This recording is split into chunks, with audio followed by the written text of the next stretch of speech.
La nueva Sala de lo Constitucional quedó conformada por Óscar Armando Pineda como presidente y los nuevos integrantes son Marina de Torrento, Aldo Cader, Sergio Avilés y Carlos Sánchez. Quedáis en posesión del cargo de magistrados propietarios de la Honorable Corte Suprema de Justicia y de la Sala de lo Constitucional en el periodo que inicia en esta fecha y concluye hasta el 15 de noviembre del año 2027. Una elección en la que algunos diputados coincidieron que no fue la mejor, pero es para lo que dio la correlación de 56 votos que tardó 4 meses en llegar. Yo creo que es importante reconocer los esfuerzos que hicimos todos los grupos parlamentarios para arribar a acuerdos. La petición de cada fracción para los nuevos magistrados fue la misma: respetar la Constitución y la independencia de poderes. Como Arena esperamos de los magistrados, en primer lugar, el estricto apego a la Constitución. Y es que justamente la última sala provocó varias incomodidades a los políticos y acusaron a los magistrados de sobrepasar atribuciones. Magistrados que no pretendan cometer excesos, como lo demostraron los anteriores, de modificar por vía jurisdiccional nuestra Constitución. Y esto dijeron algunos de los nuevos funcionarios del proceso utilizado para la elección, donde los baremos se hicieron famosos. El baremo es una herramienta, pero no puede ser valorado al 100%, porque hay muchas cosas dentro del funcionario o dentro del magistrado que un baremo no mide. El uso, como repito, que se le dio a los baremos fue un uso deshonesto, inmoral y hasta vulgar, les diría yo. Prometen independencia y ejercer justicia sin salirse del marco constitucional. La Sala Constitucional en la configuración de los procesos, justicia a petición de parte. Nosotros veremos los casos que la ciudadanía lleve a la sala. Entonces, mantener análisis objetivos apegados a la Constitución, con alta fundamentación, alto nivel técnico. Casi todos los magistrados ofrecieron una conferencia de prensa.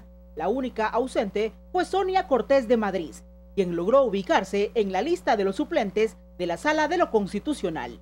Para Teleprensa, Canal 33, Guadalupe Bonilla. Muy buenos días, qué gusto que nos acompañe en una nueva edición de República. Les saluda Carlos Monterrosa, es un agrado que esté conmigo por la mañana, lunes 19 de noviembre del año 2018, deseando que esta semana sea de mucho éxito para usted en todas sus actividades. Iniciamos semana con el tema de los retos de la nueva Sala de lo Constitucional y la nota que teníamos de Guadalupe Bonilla nos ofrece un preámbulo de uno de los temas que vamos a estar discutiendo en el transcurso de esta entrevista de la primera parte de República, el trabajo que se viene de la Sala de lo Constitucional. Y es un gusto para mí recibir a Marina Marenco de Torrento, magistrada de la Sala de lo Constitucional, y también está conmigo Aldo Cader, magistrado de la Sala de lo Constitucional. Buenos días, bienvenidos a República. Magistrada, buenos días. Buenos días, Carlos. Buenos días, magistrado, bienvenido. Buenos días, muy amable. Gracias por tomar la invitación y bueno, han sido semanas y días muy intensos para ustedes, sin duda, con este proceso de toma de decisiones que se pudo materializar el jueves y se lograron los 56 votos o más de ellos para su proceso de elección de ustedes como magistrados de la Sala de lo Constitucional. Y me gustaría que iniciemos con esto, aprovechando un poco el tiempo, magistrada Marenco. Pasaron 4 meses para lograr una decisión en la conformación de la Sala y uno de los puntos en debate resultaba el uso de instrumentos de evaluación y calificación de las 30 personas. ¿Usted considera que se puede tecnificar una decisión política de la Asamblea Legislativa como este proceso de elección de magistrados, dada la discusión que generó la metodología, los instrumentos? ¿Usted considera que esta decisión política se puede tecnificar? Yo pienso que sí. Yo creo que este proceso nos ha dejado muchas experiencias que habrá que mejorar y precisamente a la pregunta que usted me hace, eso.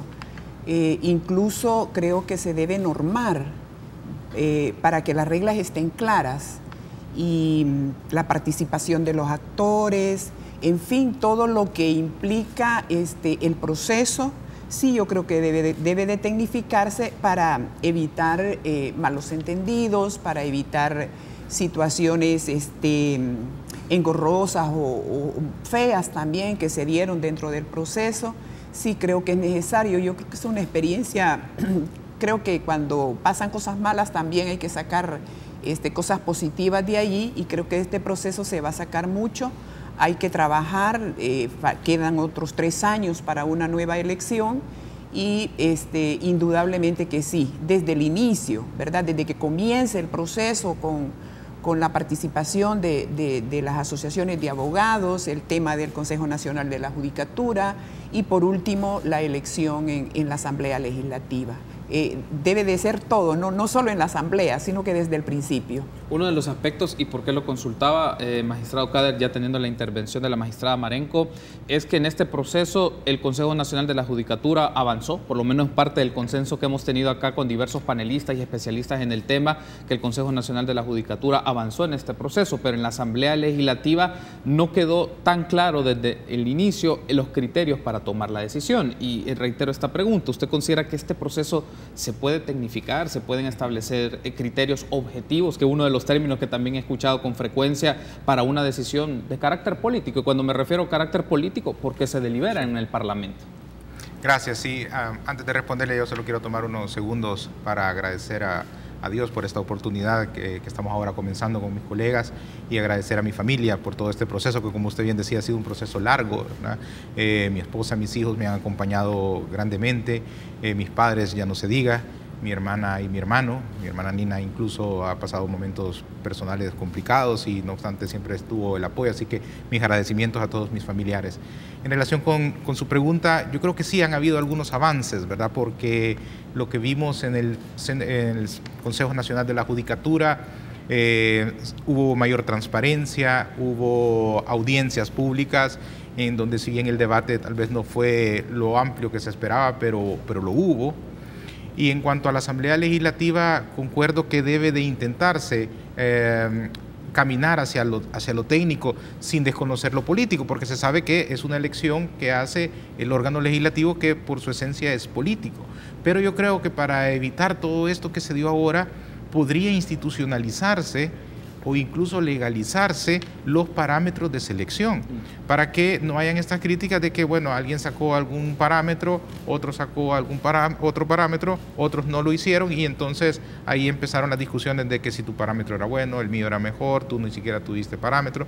Entonces, para que no se den estas cosas, yo creo que debería de estar institucionalizado para que el aspecto técnico esté presente en la elección, que no se deje de lado, sin olvidar, claro, lo político y las negociaciones políticas que se dan, y si ese aspecto técnico está normalizado, está legalizado, creo que fuera lo ideal, que hubiera una normativa, una ley que dijera, mire, vamos a medir experiencia académica, experiencia en la materia, publicaciones doctrinarias, experiencia en la judicatura, y todos esos aspectos, y tuvieran ya una ponderación por ley, creo yo que todavía caminaríamos en mejores rumbos para próximas elecciones. Hay un aspecto que quiero aprovechar, porque en este lapso en el cual ustedes brindaron las entrevistas ante los diputados de la comisión, sí, que estaba viendo este tema en concreto, y luego pasó a la discusión de la comisión política en su totalidad, y luego llegó al pleno de la Asamblea Legislativa, pero le consulto, magistrado Khader, en este lapso en el cual, tras las entrevistas que ustedes brindaron a los diputados, ¿tuvieron algún tipo de reunión con diputados, jefes de fracción, sobre cómo iba el proceso? Porque siempre se discutía este tema,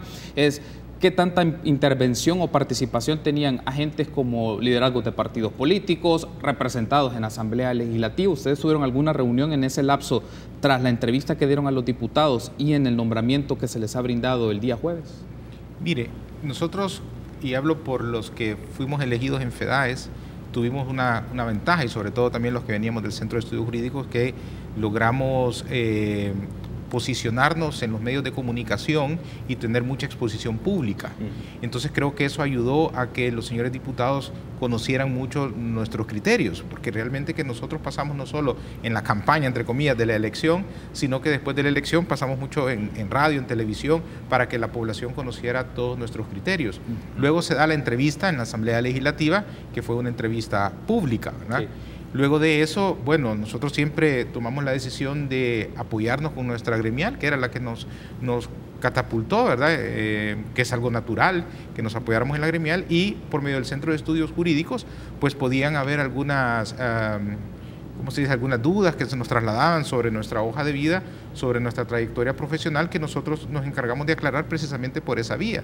Y no le quiero decir que no hubiera algún tipo de contactos, pero de manera informal, como que si uno se encuentre en un evento público, en un evento de mi lugar de trabajo, algún magistrado, algún asesor algún diputado, algún asesor de los diputados, con lo cual uno intercambia opiniones. Uno también tiene muchas amistades de colegio, de universidad, que ahora forman parte de la Asamblea Legislativa, que podía haber algún tipo de plática, ¿verdad?, sobre este tema. Pero quiero decir yo con toda claridad y honestidad que ese tipo de pláticas informales que se dieron eran estrictamente para conocer la hoja de vida que nosotros teníamos y nuestro pensamiento en relación con algunos temas, que yo creo que eso es legítimo, que aquel diputado que va a elegir elija teniendo conocimiento exacto de toda la trayectoria profesional de uno y de la experiencia que uno pueda tener en estos temas. Pero luego de que hubo alguna reunión para pedirle algo a uno a cambio de la elección, eso rotundamente no. Básicamente fueron mecanismos de consultas a través del gremio que les apoyó o que les respaldó en el proceso de elección y circunstancias más de carácter informal, no procesos como reuniones como tal previo a la toma de decisiones. Así es, correcto. Debo de hacer la primera pausa. Me gustaría tener más apreciaciones sobre ustedes, sobre qué elementos marcaron para tomar esta decisión y también qué se viene para la Sala de lo Constitucional. Una pausa, regresamos.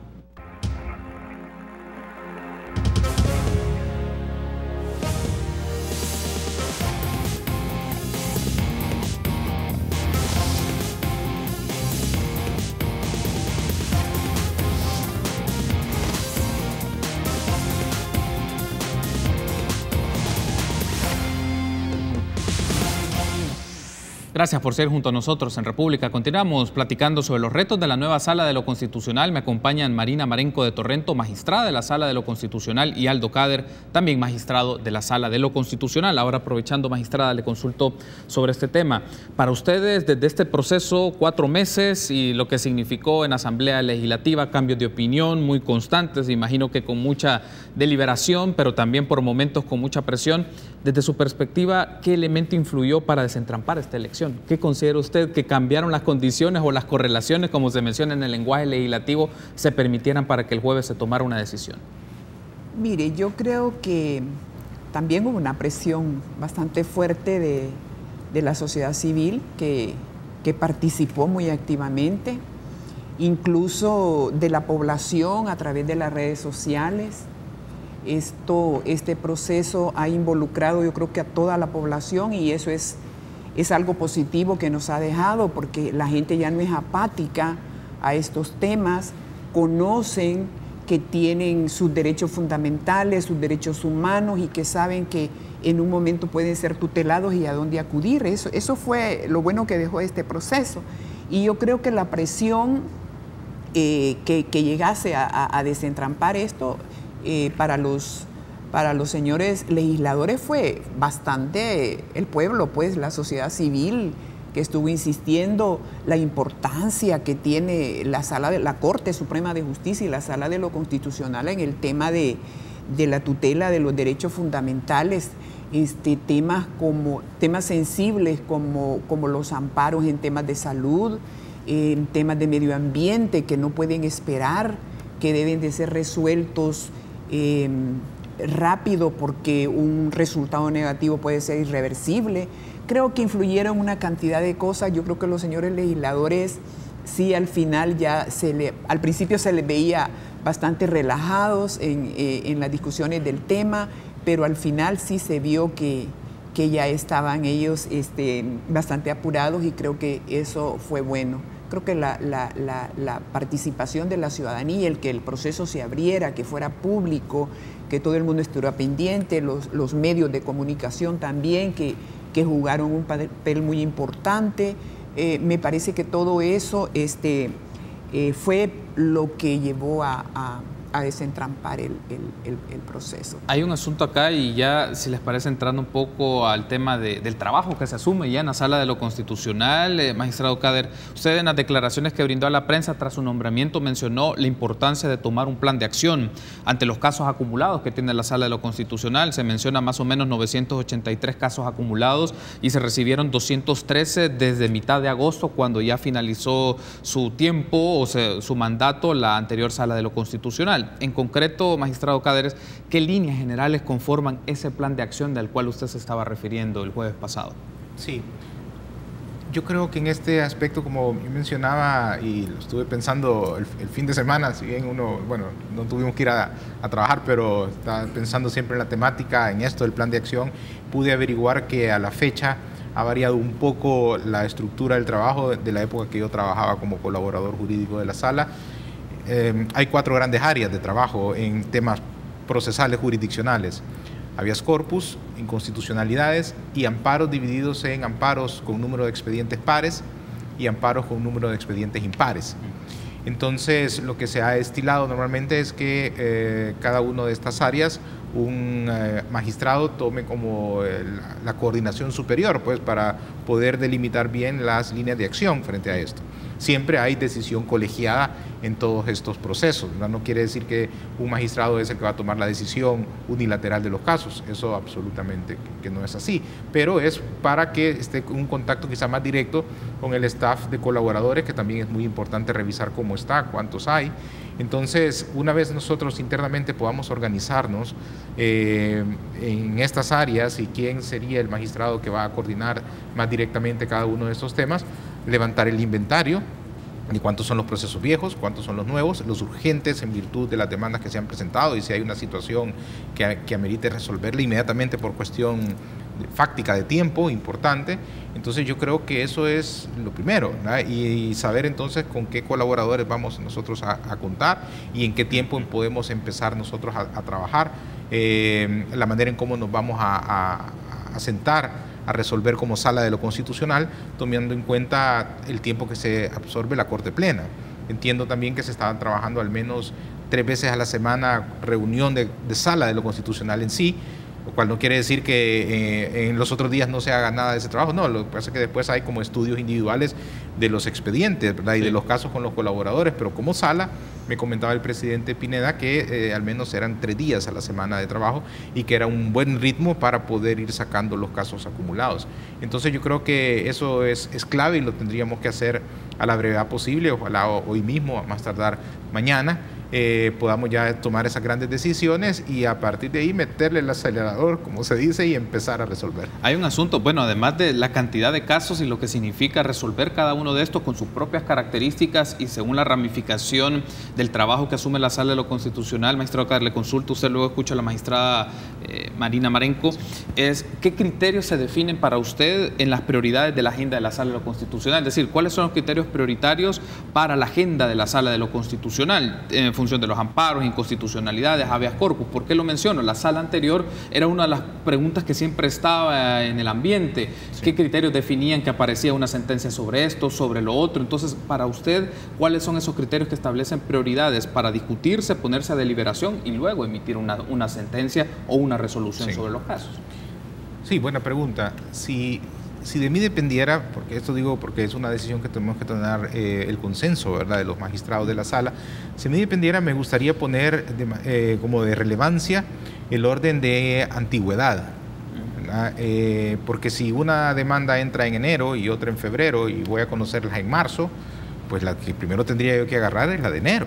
No voy a venir yo arbitrariamente a agarrar la de febrero, ¿verdad? Y a cuenta de qué. Entonces la ciudadanía, de repente se admite una demanda presentada recientemente y alguien dice, y la mía tiene 3 meses, ¿y qué ha pasado?, ¿verdad? Entonces yo creo que eso le tenemos que prestar atención. Ahora bien, puede ser, y aquí vienen las excepciones que hay que tratar de minimizarlas, que frente a una demanda antigua no haya consenso para ver qué se hace, si se admite a trámite, si se previene o se rechaza de entrada. Y frente a una demanda presentada con posterioridad, se llegue rápido a un consenso y se firme. Entonces, bueno, eso puede dar, pero también hay que ver de qué manera entonces se da alguna explicación del por qué está un tema anterior entrampado, ¿verdad? De ahí el otro criterio, aparte de la antigüedad, que yo quisiera ver cómo se institucionaliza de alguna manera, está también el criterio de la urgencia, pero no una urgencia coyuntural, sino que una urgencia fáctica. Por ejemplo, alguien puede decir, presenta amparo el día de ahora porque la próxima semana lo van a lanzar de su casa, porque no le han dado audiencia en un juicio ejecutivo y le van a subastar el inmueble. Entonces él viene y presenta amparo y dice, mire, urge que detengan el lanzamiento y está programado para la otra semana. Entonces ahí hay un criterio de urgencia que uno lo debe de voltear a ver, un tema de salud, alguien que diga, mire, me están negando el tratamiento y yo si paso X días sin este tratamiento peligra mi vida. Entonces hay ciertas cosas que pueden prestarse atención y darle alguna prioridad vía excepción.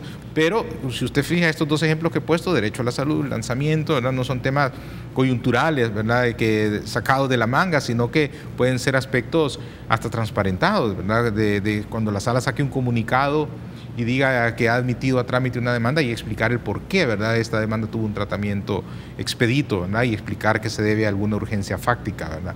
Uno de los aspectos aquí que quiero aprovechar, le consulto, magistrada Marenco, es, usted también lo mencionaba en la conferencia de prensa posterior a su juramentación, es que un aspecto importante para un magistrado, para una magistrada que va a administrar justicia, es saber llegar a consensos. Desde su perspectiva, ¿cuáles son los temas en el trabajo de la Corte Constitucional que para usted se resuelven bajo la lógica del consenso?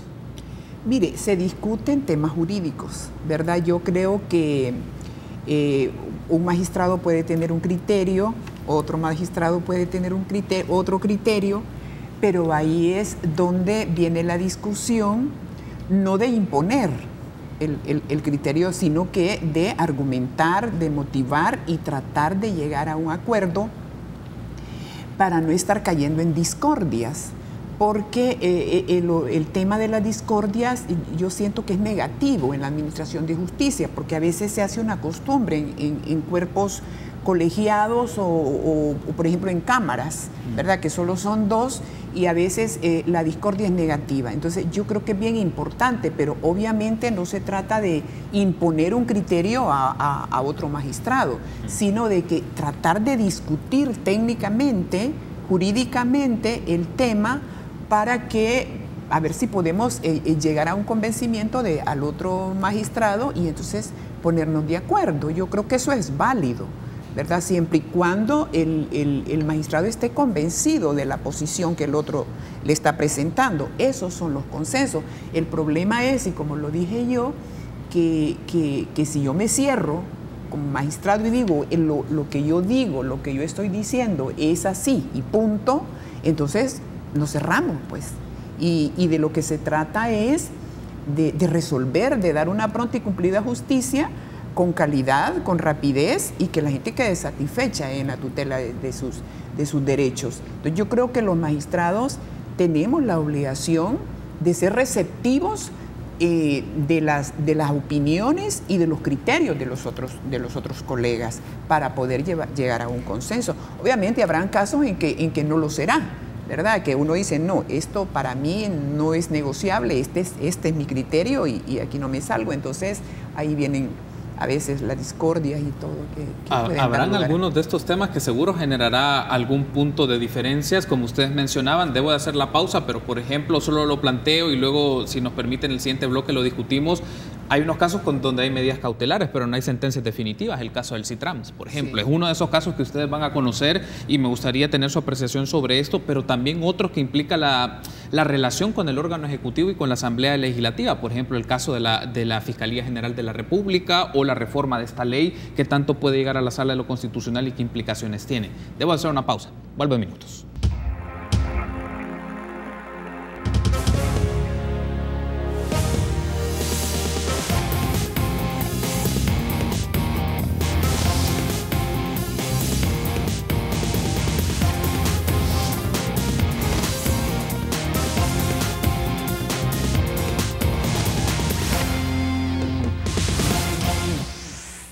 Gracias por ser junto a nosotros en República. Continuamos platicando con Marina Marenco y también con Aldo Cader, magistrados de la Sala de lo Constitucional, y hablamos un poco de los retos que asume la nueva configuración de la Sala de lo Constitucional. Y un aspecto que no quiero pasar por alto, lo dejaba pendiente del bloque anterior y ya lo vamos a retomar, pero lo planteo, magistrado Cader, es cómo se va a abordar el trabajo de la sección de probidad, que ese es uno de los puntos también que estaba en discusión, y sobre todo hay casos pendientes que ya están en la Corte Plena, y ya es trabajo de Corte Plena, prontos a una deliberación, porque se estaba esperando la conformación de la Sala de lo Constitucional para disponer de los 15 magistrados y magistradas para tomar decisiones. Aquí mi pregunta en concreto es cómo se van a abordar desde su perspectiva los casos pendientes de votación ante el Pleno de la Corte Plena sobre presunto enriquecimiento ilícito de exfuncionarios públicos, o en este caso todavía de funcionarios públicos en activo.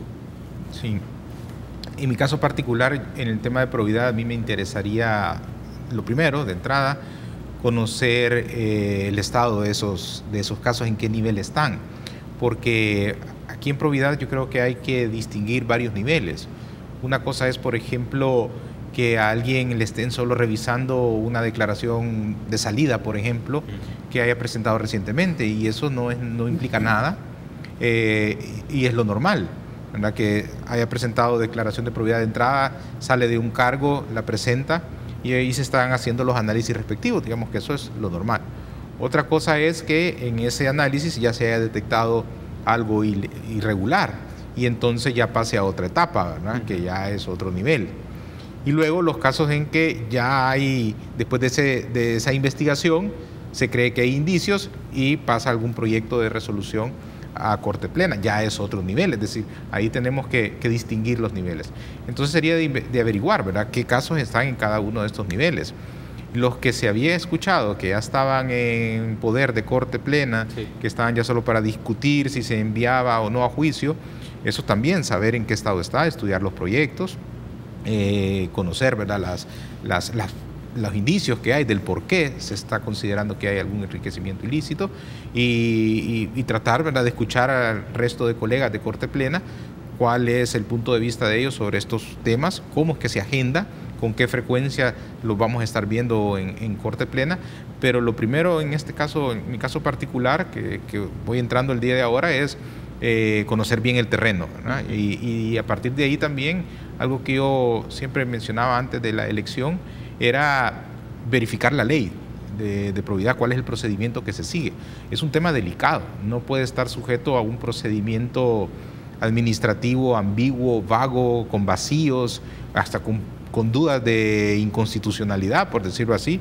Tiene que ser un procedimiento lo suficientemente amplio, donde se respeten los derechos de los investigados, por decirlo así, donde haya un plazo probatorio con todas las garantías para el investigado y también para la misma Corte, que hayan las facultades necesarias para la Corte de pedir información a efectos de robustecer los casos y que también el investigado, digámoslo así, tenga la oportunidad de hacer los descargos que estime pertinentes, ¿verdad? Entonces yo creo que eso es clave, ¿verdad? Y eso es lo que yo puedo opinar al día de hoy. Hay un aspecto aquí, magistrada Marenco, es proyectos de resolución sobre estos casos de que ya pasaron la etapa de investigación o las distintas etapas y ya llegan a Corte Plena. Y una de las expectativas que se tiene de los magistrados, nuevos magistrados, pero de la Corte Plena, es que ya se tomen decisiones, porque ya por lo menos 6 casos de estos ya estaban para una toma de decisión. Evidentemente ustedes tienen que conocer sobre estos casos para deliberar y sustentar su decisión, pero le pregunto en concreto porque hay 2 casos en específico que básicamente lo que se espera solo es el conocimiento de los nuevos magistrados y tomar decisiones, el de Ana Vilma de Escobar y el de Guillermo Gallegos. ¿Cómo van a ver ustedes estos casos en concreto para efectos de se aplica y se somete una votación a un juicio por enriquecimiento ilícito o se desestima estos casos en concreto que ya han presentado pruebas, que se han agotado todas las instancias y que básicamente solo se espera una decisión? Mire, para los nuevos magistrados que nos incorporamos, yo creo que sería irresponsable llegar a dar su voto sin imponerse de todo el procedimiento. Yo creo que es cierto que hay urgencia, eso tiene que hacerse, ha estado ahí atrasado por todas las incidencias del proceso, pero también nos tienen que dar un tiempo a los nuevos magistrados para que podamos estudiarlos y, como lo dice el compañero Aldo, tenemos que ver la ley, tenemos que ver el procedimiento que se llevó en la sección de probidad, cuáles fueron los mecanismos, si hay visos de inconstitucionalidad y, en fin, cualquier cosa antes de poder nosotros emitir una opinión. Yo creo que no creo vaya a llevar mucho tiempo, creo que van a ser de las cosas que primeramente vamos a ver, porque sabemos que es urgente, que esto la población lo está esperando, entonces, y que así tiene que ser. Así es que, pero sí tenemos que, no es que vamos a llegar esta semana, sería irresponsable, pienso yo, ir a emitir una opinión o dar un voto, ya sea a favor o en contra, sin estar impuestos de todo el trámite. En ese caso, desde su perspectiva, magistrada, ¿qué rol o qué dinámica debe asumir la sección de probidad? ¿En qué sentido?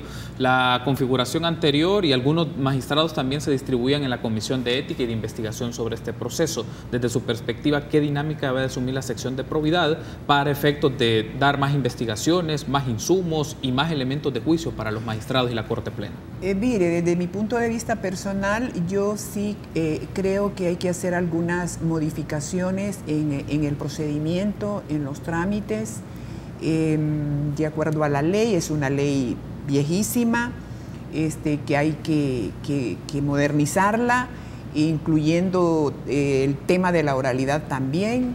Yo creo que una de las mejores maneras de salvaguardar los derechos fundamentales de los investigados también es que se les escuche. Yo creo que en el tema de oralidad yo soy fiel defensora del tema de la oralidad, porque me parece que le da la oportunidad al justiciable de expresarse de viva voz ante las autoridades, que lo que le pueda decir un papel simple, pues, donde se puede poner cualquier cosa.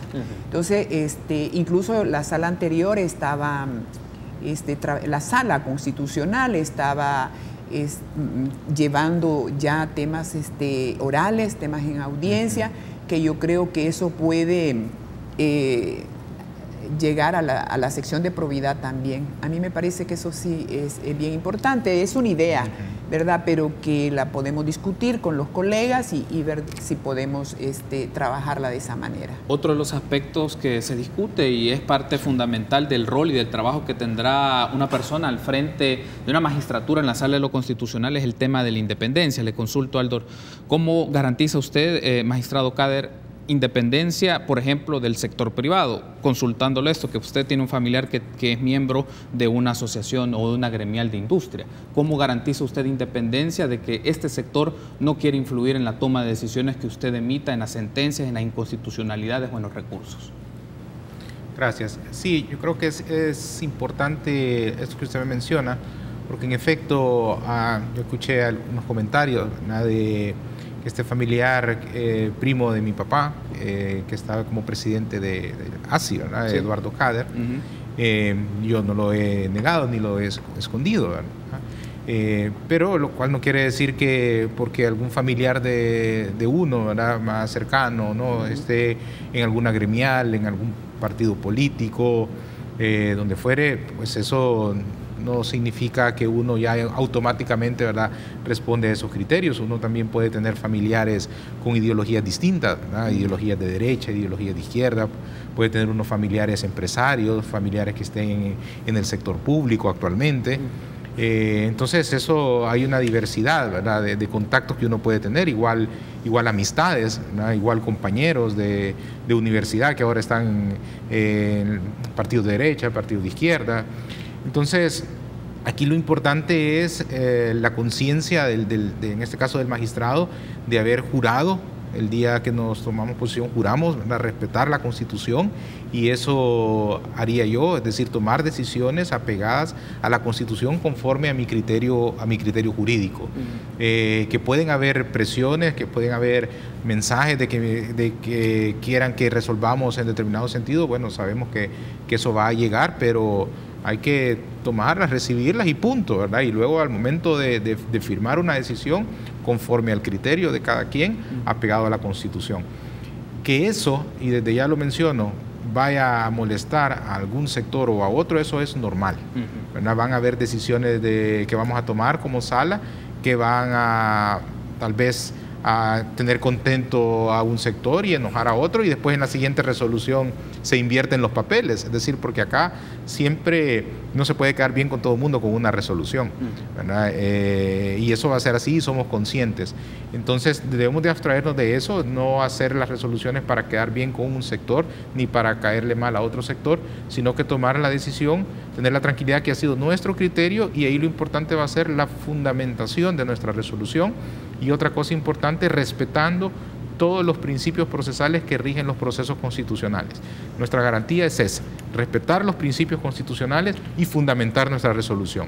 Luego, si esa le gusta a un sector o le gusta a otro sector, ya pues nosotros no debíamos llegar ahí. Ok, cierro con esto, magistrada Marenco. En su caso, ¿cómo garantiza, por ejemplo, que no existirá conflicto de intereses en su forma de proceder en la Sala de lo Constitucional, a pesar de la sanción que le interpuso el Tribunal de Ética Gubernamental cuando usted era concejal del CNJ? Mire, yo he estado en la judicatura 24 años y estoy convencida que una de las obligaciones del juzgador es la independencia judicial, porque no es un derecho del juzgador, sino que es derecho del justiciable, de tener jueces independientes. Tengo 24 años de estar en la judicatura y he tratado de mantenerme en esa línea de la independencia judicial y es la que voy a seguir en todo momento. Yo creo que los jueces debemos de estar claros en eso. En el tema del Tribunal de Ética, lastimosamente, esto sucedió cuando yo estuve en el Consejo de la Judicatura. No era solo yo, ¿verdad?, sino que era un pleno de 7. Puedo decirlo y lo digo ante la sociedad salvadoreña, que no he faltado en ningún momento a la ética. Cuando se dio la situación, no me abstuve de votar. El otro caso, estoy convencida, porque fueron 2 casos en uno solo. Sí. Estoy convencida que no riñe con la ética. Sin embargo, el tribunal, que por cierto hizo un proceso express en el momento preciso de mi participación, yo como juez, por mi calidad de juez y por la experiencia que tengo en administrar justicia, he visto desde mi punto de vista ciertas irregularidades en la tramitación. No voy a criticar, ¿verdad?, las decisiones de los señores directores. El proceso no está terminado, está en el juzgado contencioso administrativo, donde yo espero y estoy segura que voy a revertir esa decisión, porque, como les repito, como juez he visto violentadas mis garantías procesales y ciertas cosas que son mi observación, ¿no? Yo no estoy criticando, y no quiero ahondar mucho en eso, porque precisamente si soy respetuosa de la independencia judicial, no quiero tocar el tema que está ahorita en trámite en un órgano, en un juzgado, para no contaminarlo, ni para que vayan a haber malas interpretaciones. No quiero hacer ningún comentario que vaya a incidir o que vaya a contaminar el proceso. Estoy en eso, estoy tramitándolo, estoy tratando de revertirlo, porque estoy convencida de que fue un proceso. No quiero afirmar cosas que no debe uno afirmar cuando no tiene la certeza o la seguridad, pero sí creo que fue parte también de este proceso un poco que se dio tan difícil, ¿verdad? Algunas de ustedes lo vieron, descalificaciones, ofensas. Fue bien difícil, y yo creo que eso fue parte también porque precisamente se dio en el momento en que yo estaba participando. Entonces, no quiero, como le repito, ahondar mucho en eso por el respeto a la independencia judicial de los juzgadores ordinarios. Muy bien, quiero darle las gracias por haberme acompañado, magistrada Marenco, magistrado Kader, ha sido un gusto, deseando que sus actividades sean con mucho éxito en este reto que se asume ante la Sala de lo Constitucional, y esperamos próximamente encontrarnos en este set para seguir debatiendo los temas, ya cuando ustedes han asumido plenamente su trabajo, las decisiones que se van a tomar, las resoluciones, las inconstitucionalidades. Le esperamos acá para que la audiencia y la gente pueda tener su postura sobre esto. Ha sido un gusto, magistrada. Muchas gracias por la invitación, y pues Aldo lo dijo al principio, yo lo quiero decir ahora, yo también estoy agradecida con Dios. Creo que no hay nada que no se dé si no es con la voluntad de Dios, y si Dios nos ha puesto ahí es porque Él espera que hagamos un buen trabajo, y esa es nuestra mejor intención. Yo sé que ahora hay temores, hay temores en todos los sectores, pero sí esperamos llevarles esa tranquilidad cuando empiecen a ver nuestro trabajo. Muy bien. Y muchas gracias a Canal 33, que sí ha sido un apoyo para nosotros en este proceso desde el principio y pues ahorita también. Muchas gracias. Y gracias al pueblo salvadoreño. A usted por tomar la invitación. Magistrado Khader, un gusto. Gracias, muy amable por esta grandiosa oportunidad y solo pues decirle a la población de que a partir de ahora nos dedicamos a trabajar. Si me ausento de redes sociales es porque vamos a estar trabajando. Hay mucho que hacer por el país. Muchas gracias. Gracias a ustedes por tomar la invitación. Debemos de hacer una pausa. Continuamos con más.